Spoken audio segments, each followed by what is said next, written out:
If I told you not a second goes without you on my mind, if I told you that I'm counting every second till you're mine, would you know that I'm not scared of all the troubles that you bring? 'Cause with you, the trouble isn't troubling. What's up, Make Pop Music? It's Austin here from Austin Hall Audio and Visual and Make Pop Music, and we are back with another tutorial, as always, on schedule, per usual. We're back, and we got a lot of questions on the actual lyric breakdown of Trouble. You all wanted me to kind of break down that production, show you what all was going on, talk about how I mixed the drums and kind of what I'm doing for layering some of the synths and stuff. So I figured for this video, we'll just go through the entire production of Trouble. I'll show you everything that I'm doing, every setting that I've got going, and then hopefully you can use some of those tools, tips, tricks, whatever, to kind of build out your acoustic pop masterpiece. So these are all going to be things that I think work really, really well in like cinematic pop, acoustic pop, any kind of pop where you're going to want a little bit more somber vibe. You're going to want some orchestral instruments included. This is going to work when you want a mix of those real life instruments, so like those orchestral, you know, violins, cellos, glockenspiels, stuff like that. And then you also want to give it a little bit of an electronic flair. So we'll be adding like some synth pads, we'll add like some electronic style drums and some electronic style basses, and you'll see how all of that comes together to create something that's a little bit unique. It doesn't feel overly cinematic, but it also doesn't feel overly just like synthy and poppy and just dark pop. So yeah, without further ado, let's actually just go ahead and hop in. Okay, so now that we're into the DAW, let's actually go ahead and just talk about the arrangement, what's going on, what instruments I'm using, why I chose to use those, and then also how I'm processing them, right? So we're gonna start with the most important element of the whole song and the element that carries through, and that's this main piano. It's just this right here, super simple.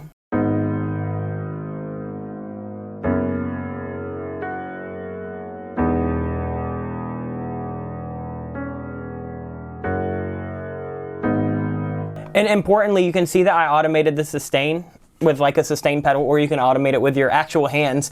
And what it's doing is it's sustaining these notes, and then as soon as the next ones come in, I have the sustain cutting off and then kicking back in. That way, we're not getting a real buildup of all of those previous notes, because I don't want everything to start building up. It sounds really muddy. You start getting all these weird tonalities. So if you are using sustain, definitely try it where you're cutting it off when the next actual chord comes in. That way it's just not a muddy mess. So let's go ahead and actually take a look at what's going on in the piano. I am using the Piano 5 from Arteria. It's super, super sick. It's just a grand concert setting, and then I changed a couple things around on my own. So we've got the global tension about half, dynamic range is about like 11 o'clock. We've got harshness at like 2 o'clock, and then we've got this little curve right here. And then this is really like the main change I make, is like on the mics, and what it does is it makes it just so much wider. So you can see that this mic 3 and this mic 4 we have panned out.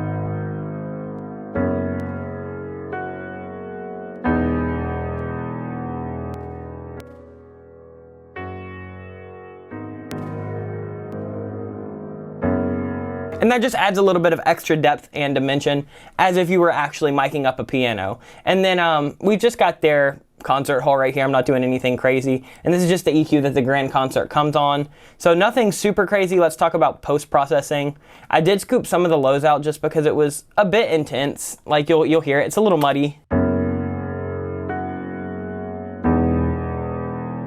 I just wanted that to come out just a little bit because I knew that I was going to be kind of throwing on cellos and basses and stuff like that in the future, and then I just wanted to add a little bit of brightness. So that's really what I'm doing with this FGN, and I like using the analog style EQ for brightness because to me it adds a little bit more character than something like the Pro Q might. So you can see that we dip quite a bit of the lows and the mids right here, and then we're dipping a little bit, or we're actually boosting, a little bit of the 1.6 right here, and then we're boosting a little bit of that 3.2, and then we're just boosting a high shelf. And that's just gonna give it a little bit of sparkle.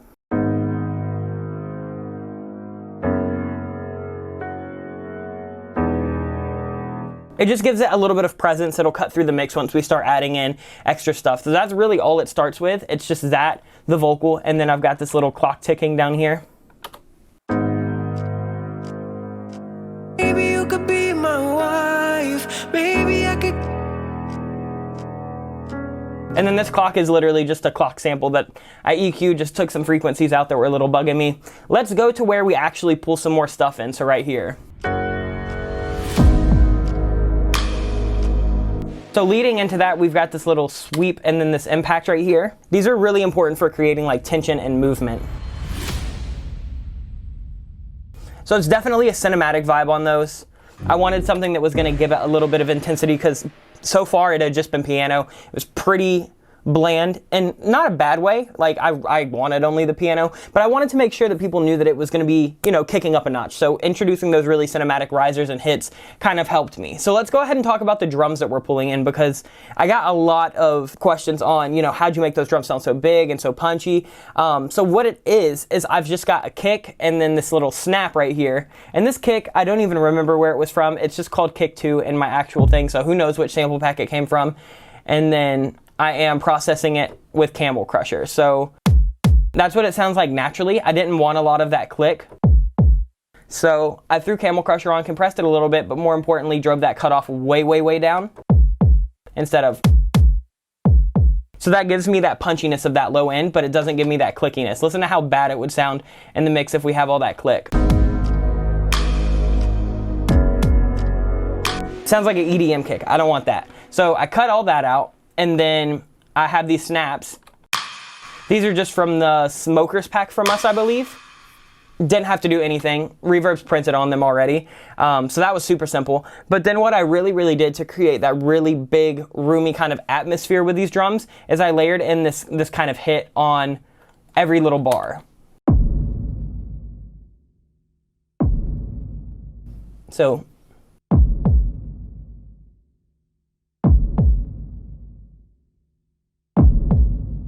and honestly, what I might do too, like when I actually go to mix it, is put something like Track Spacer on this big kick hit. That way we're not getting the transients building up on the beginning and it doesn't feel a little muddy. And then we'll just get that nice tail from it. So I love that. Most people would not use like reverb or some big roomy thing on a kick. But for me, I don't know, it just worked really well in this instance. I'll show you with and without it.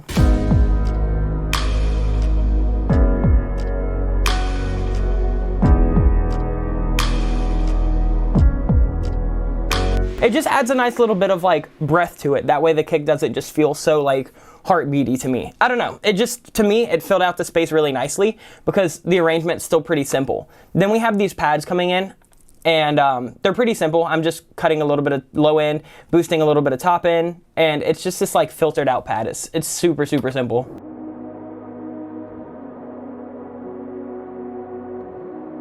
So it's basically just some detuned saws, a sine wave, and then I am just cutting them off super, super hard. And we've got a little envelope right here and an envelope right here to just kind of glide it in. LFO1's not actually doing anything. I had it routed to, I want to say like the reverb, but I turned it off because I didn't need it. So it's a super simple patch, literally just these two detuned saws, and then the filter that's just kind of helping me close all that out. Here's what it sounds like without. So you can see that that filter is 99% of that pad sound. And then let's go off to pad 2. This is just a softy pad from our Smokers pack. And it's, you know, if you want the preset, it is in the pack, but I'll just kind of run through it. It's not too complicated.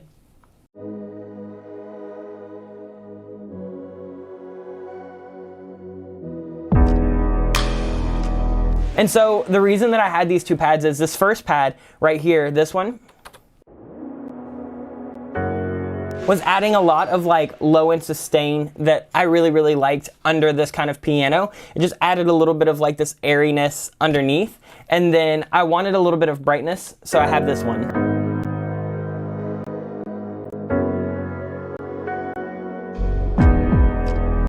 Just because I don't want it to be so dark and just everything on the low end. I wanted a little bit of high end, but I didn't want it to sound cheesy, so I felt like that pad was kind of a good mix of bringing a little bit of top end in without it starting to sound super, super corny. And then we just have this bass pad. You know, if it's my production, it's probably going to have a bass pad or an 808 or something somewhere in it. So this is just the Ultra Vibe bass that I think we gave away for free. Yeah, it's for free. It's on our Saucy Bassist pack. So if you subscribe to the mailing list, you can just download this from the actual portal. And if you're on the mailing list and you didn't get this, just reach out to support@makepopmusic.com and we'll send it. But it's just the Ultra Vibe pad.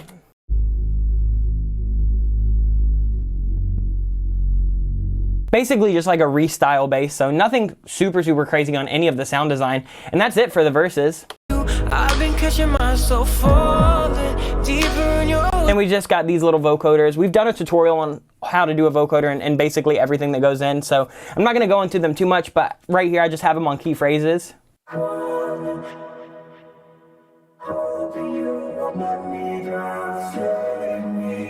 Catching myself praying.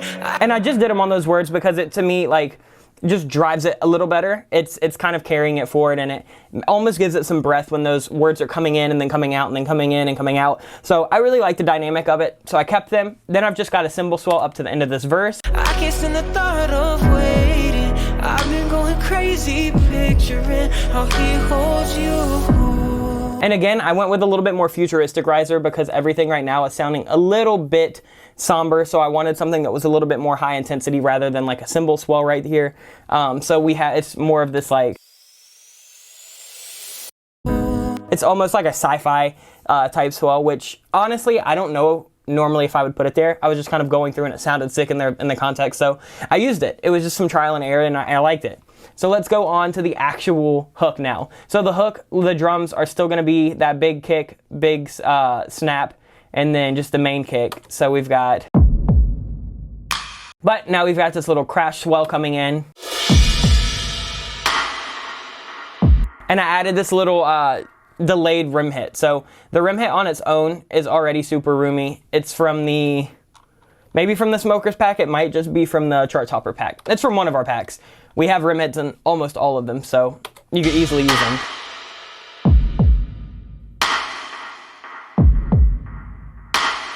And I really like that delay because that delay is giving me a bit of movement where I don't necessarily want to add too much percussion on the back end because it might start to feel cluttered or like a trap song or something like that if I have like stutter snares in the background.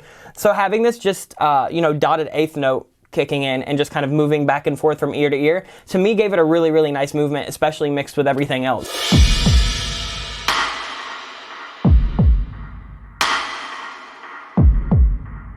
And I liked it. I just thought that it worked super well. A lot of the time I'll throw delay on like snaps and like auxiliary snare stuff, maybe claps, something that's gonna be more in the background but can still add a bit of movement once you add that. Then we've just got these hand drums. These were just printed from Damage. Here's what they sound like.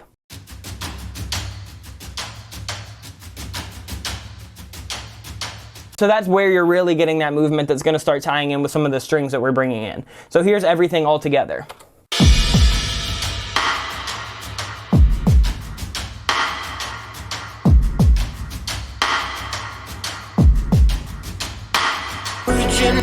So that's it for the percussion. Then of course we've still got the same pads and pianos. As you can hear though, we opened up that really, really filtered pad just a little bit. So you can see right around here, we've got the cutoff at what, 460, and then over here, we've got it all the way up to 940. So we're getting a little bit more of that kind of mid kind of top end on that. So it's really, really nice. It opens up pretty organically. Now let's go ahead and talk about some of the orchestral instruments that we started adding. So we've got some violins here. These are just from the East-West, which library was this? Symphonic Orchestra Gold, 10 violins, short, I think. These are definitely not the short, these are the long. I think I just had that selected because we'll get to the violas, which are a little shorter. So this is actually the 18 violins long. I believe it's the Butter Legato.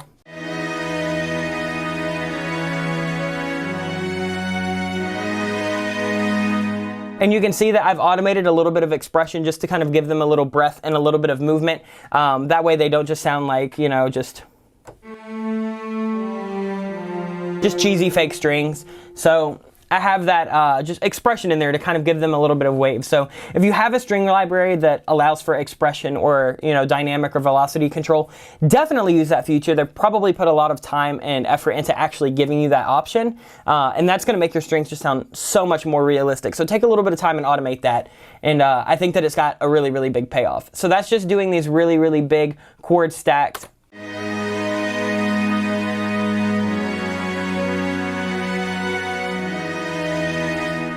And then we're just scooping a little bit of the low mids out just because they're kind of tubby. And then I've just got it going to this hull because I wanted it to be a little bit more spacey and ambient than they actually came. So now we've got the violins and these pads and these pianos. So now everything is super fluid.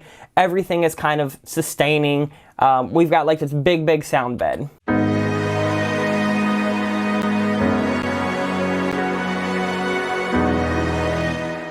So I was like, okay, this is sick, but now we need some movement, right? So like everything feels, I'll show you what it sounds like if we don't have any of this other stuff in.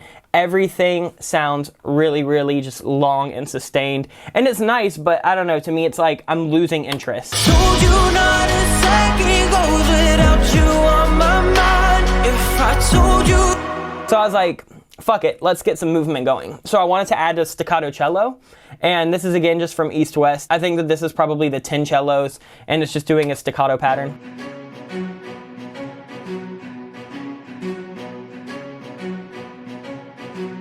And you can see that I've automated the velocity. Well, I actually just played it, but I left it, you know, kind of all over the place just because I want that dynamic as if somebody's actually bowing the cello. So we've got that. So now we've got...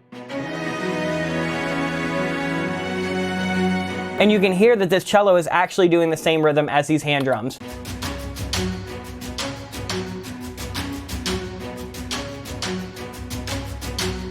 And mixing the cello and this violin that we're about to add, well, the viola actually I should say, and those hand drums gives it this nice kind of counter rhythm to everything that is so sustained, so kind of like on the dot, because like the kick and the snare pattern is basically 1, 2, 1, 2, the whole time. So I wanted to give it a little bit of extra movement that is a little bit busier, but still kind of works in conjunction with everything that we've added. So I have violas now. They're doing the same thing, just pitched up an octave, staccato violas.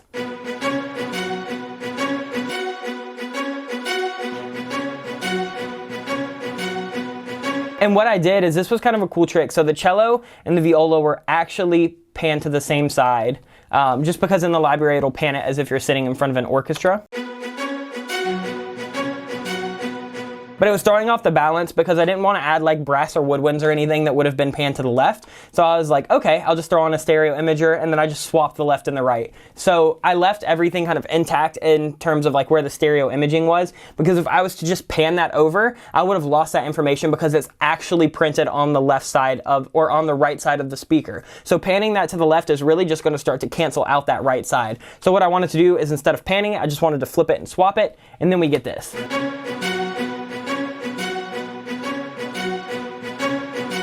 So definitely use that trick. If you've got something that's kind of automatically printed or panned one way, and if panning it, it's kind of getting rid of that sound or making it sound funky, just go on with a stereo imager and swap it. You can even, you know, in Cubase, they've just got a built-in image reverse. So most DAWs do, I think. If not, you can get something like S1 for probably like 15 bucks when they throw it on sale. Then we've just got this bass. This is just doing the same thing as this chorus bass, which is the same pad printed. And then it's just those long, fluid kind of notes.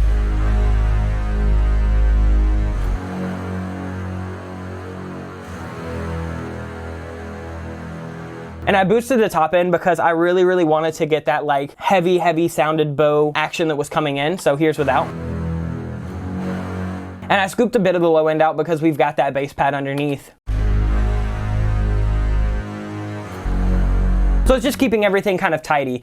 Even though this is not mixed, I like to pre-mix and do stuff like that as I'm working on the song. Otherwise, shit just gets chaotic. And then we've got a glockenspiel, and this is it.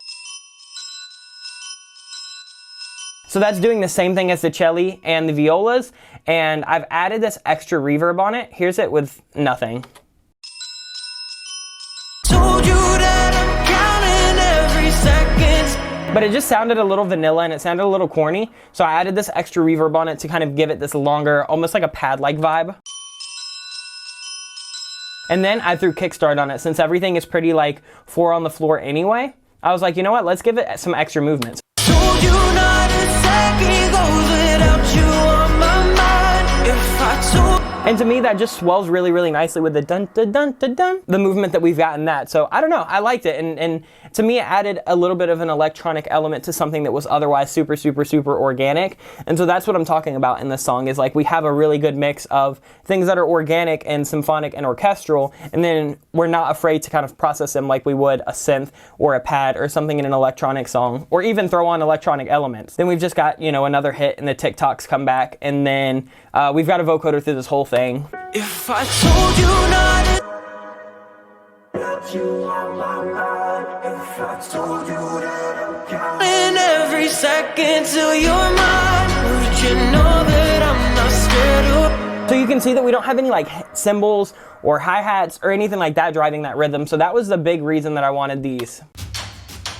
Because I didn't want the top end that like a cymbal or a hi-hat would bring, but I still needed that kind of style of rhythm. So we're going back into the next verse. This verse is the exact same as the first verse. The only difference is that we add these sustained violins and basses over it.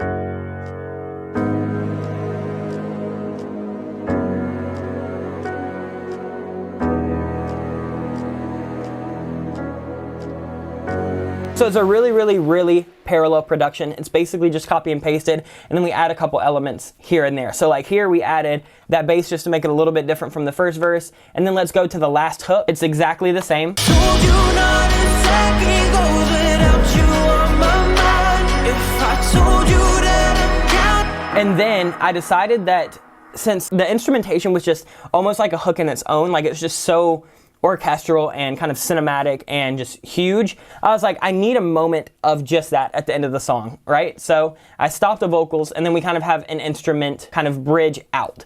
So we've got this. But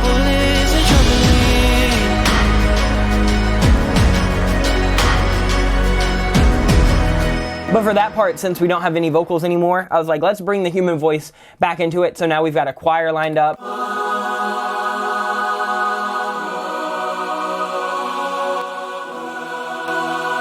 And I actually added Camel Crusher because the choir was just a little wimpy sounding on its own. So I added a little bit of distortion and some compression from it. And then I added Verb Suite just to give it, again, a little bit more room. It's the same reverb as I believe the violins were earlier. It's just the Vienna hole. And it's not mixed super, super wet. Just scooped out some mids. I'm probably going to add those back in though because it sounds a little thin to me.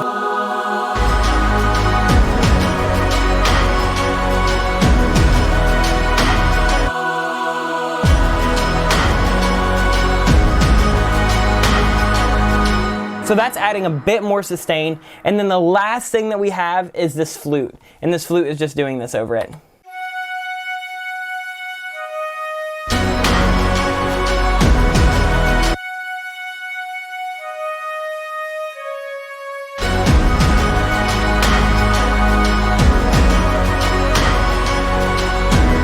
And that's really just enforcing that kind of top melody, the da, da, da. It's really just enforcing that kind of an octave higher and bringing a little bit more top in than everything has so far. So it's just adding this last little bit of intensity. So we have that. You, the trouble isn't troubling. And then this is, in my opinion, what kind of makes this instrumental outro is the drums have been the same the entire song. So I was like, let's change it up a little bit, get a little different. So we added these war drums. These are also from Damage. It's just the Armageddon kit that I played, you know, just dun, dun, just like that. And then this is what it came out like.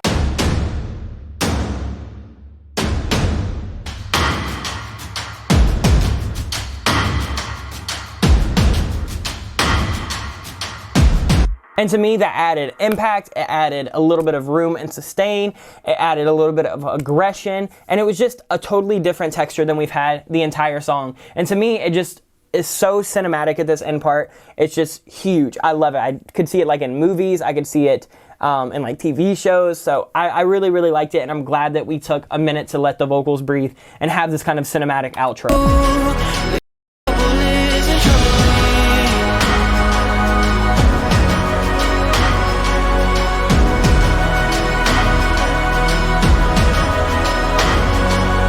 And then that's it. Then we just have the piano and a hit.